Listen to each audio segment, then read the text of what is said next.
Hello and welcome back to my channel. If you are new to my channel, my name is Lorraine and I'm going to be covering in this video Pisces Sun with Virgo Moon. Now I'm going to start off the video by talking about what a typical Pisces Sun is like, and then I'm going to get into talking about the moon placement. So if there's some things about the sun sign that don't quite resonate or seem to quite match you personally or the person that you know with this pairing, then hang on till you hear the moon sign, and then it will probably tie together quite nicely and make a lot of sense. Now before I get started, I want to let you know about a draw that I host every month. Basically, people who subscribe to my channel will be entered to win a free astrology birth chart reading, and so if you want to find out how you can enter to win that draw, then hang around to the end of the video and I will explain how to enter. That said, let's get started with Pisces. So when someone has their sun in Pisces, they are generally very sensitive, caring, and just vibrant dreamers. They love to get lost in their imagination, probably thinking of mystical realms and spiritual stuff. You know, they kind of have their head in the clouds a little bit to a degree, and a lot of Pisces like to get high off of really anything, whether that's high on life, meditation, sex, drugs, like you name it. The Pisces love to just feel like they're ascending beyond their bodies, sort of thing. Now because they have their head in the clouds a little bit, Pisces aren't the most observant people in the world, and that's why they kind of have the reputation or the stereotype of being kind of gullible or not really knowing what's going on. You know, humor goes over their head, and that's one of the reasons. The other reason is that Pisces just assume the best in people, and they take things very literally, and they always assume that whoever is talking to them or approaching them has good intentions and is being honest. They just always assume that people are being honest with them, and so that's why stuff like sarcasm will kind of go over their head and they'll not really get it. So that's kind of where the naive stereotype comes into play with Pisces. Pisces really care about others. They are the last sign of the zodiac, and so they tend to be quite self-sacrificial. The whole mythology of the zodiac is that Pisces like sacrificed itself and then birthed Aries, which is the first sign of the zodiac. And so it's a self-sacrificial sign, and they always have this tendency to always put other people's needs and wants ahead of their own, which can be really great in that they're just a really great person and they'll really give their all in helping others. But the reality is that a lot of people don't return the favor, and so this does can a lot of the time result in Pisces getting taken advantage of, because they're just always giving and always wanting to help people, and they're never putting their own needs or wants first, and so then they kind of get burnt out or just spread too thin, because they're giving so much to other people and not really getting the same or as much or anything in return sometimes. I think every Pisces has a rude awakening or a sobering moment in life where they realize that not everyone is as generous or self-sacrificial or just selfless as them or willing to help other people.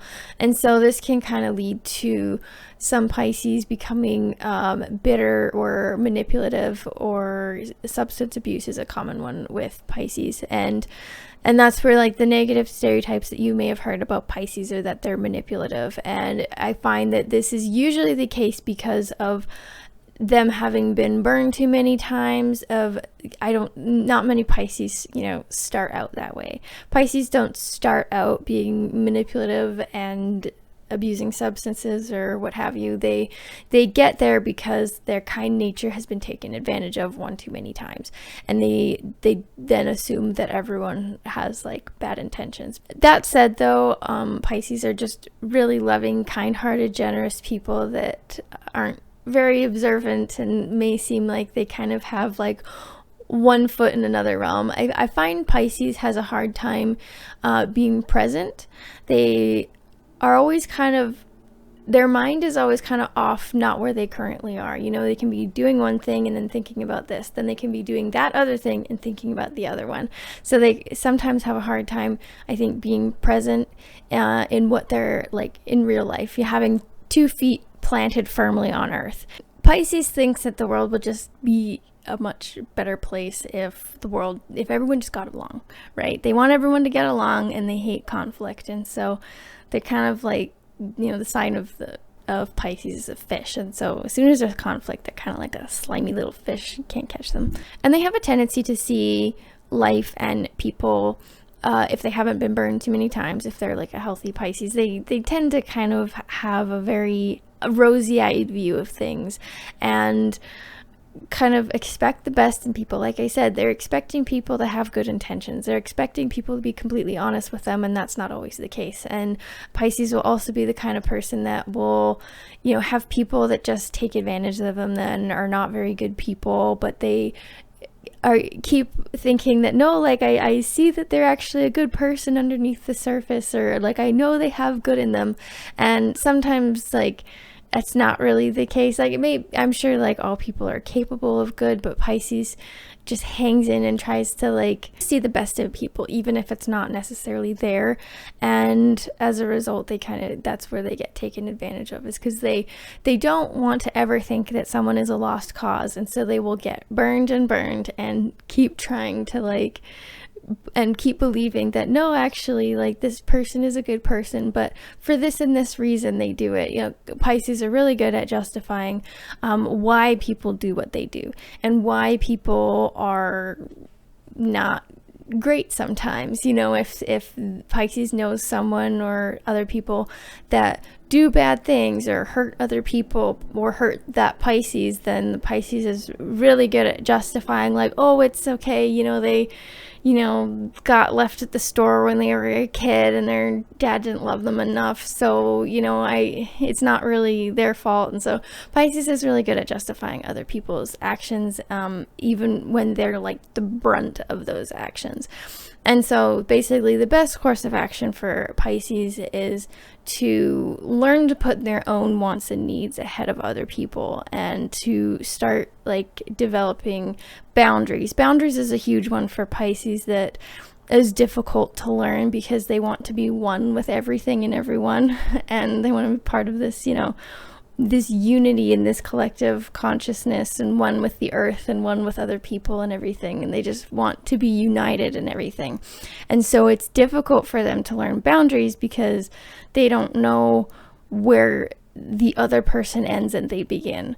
And that is kind of the thing that Pisces needs to learn, is to develop boundaries and have a clear set boundary of where they are and where the other person is, and learn to start satisfying their own wants and needs, because not everyone is as like selfless and sacrificial as they are.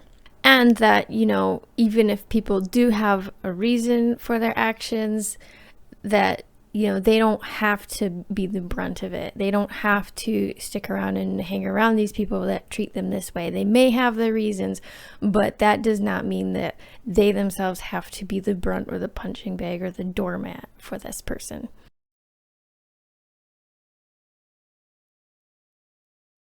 So I'm going to get to the moon placement, but first I wanted to let you know about a free training that I have officially released. I'm really excited about it. So if you are wanting to learn even more about yourself and how you can use astrology to better understand yourself and discover your purpose, then I think you're going to really love the free training that I made. It's basically detailing all about how you can use astrology to better your life and discover your purpose and live a fulfilling life that is unique to you based off of astrology.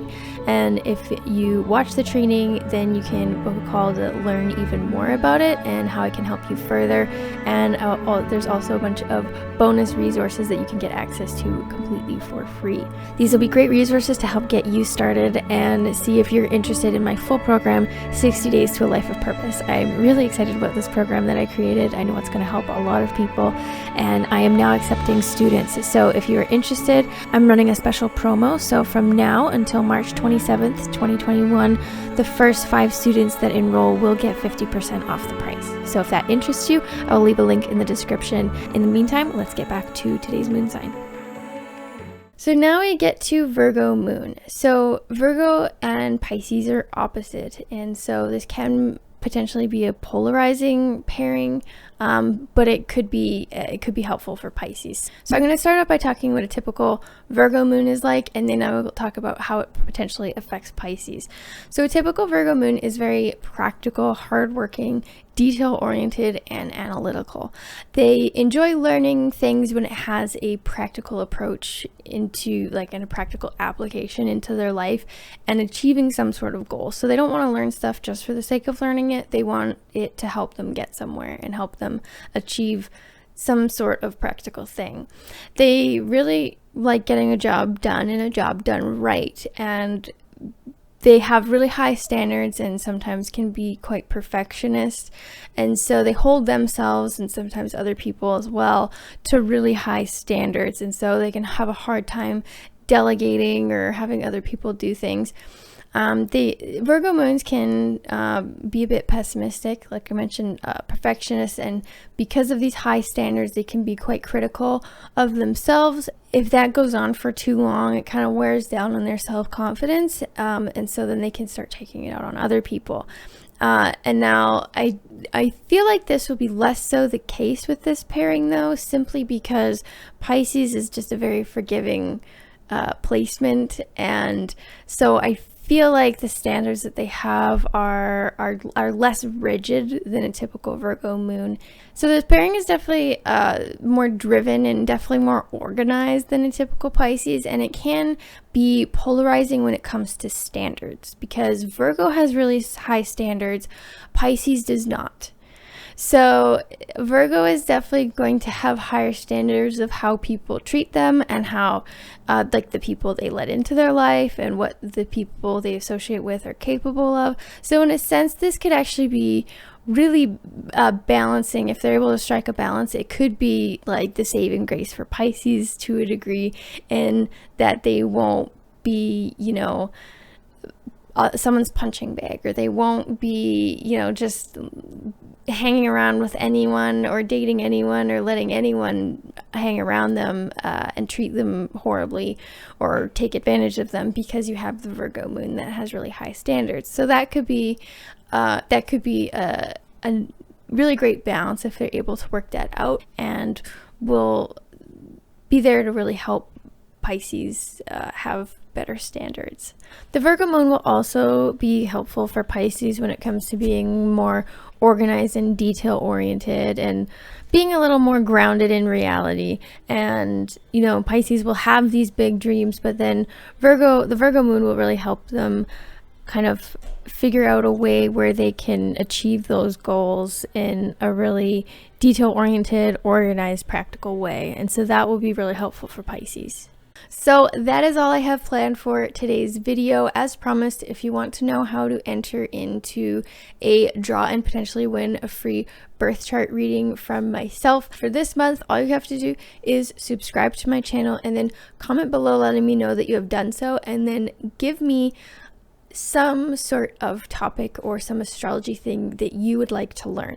That's going to be really helpful for me making content. I love making the sun moon combinations, but I'm wanting to start making some more content. So if you have ideas of stuff that you would like to learn, or if you just simply have a question, I could make a question and answer video if that interests people. So to enter the free astrology birth chart reading, subscribe and comment below letting me know astrology questions or a video that you would like me to make in the future, and then you will be entered to win the draw for the end of March.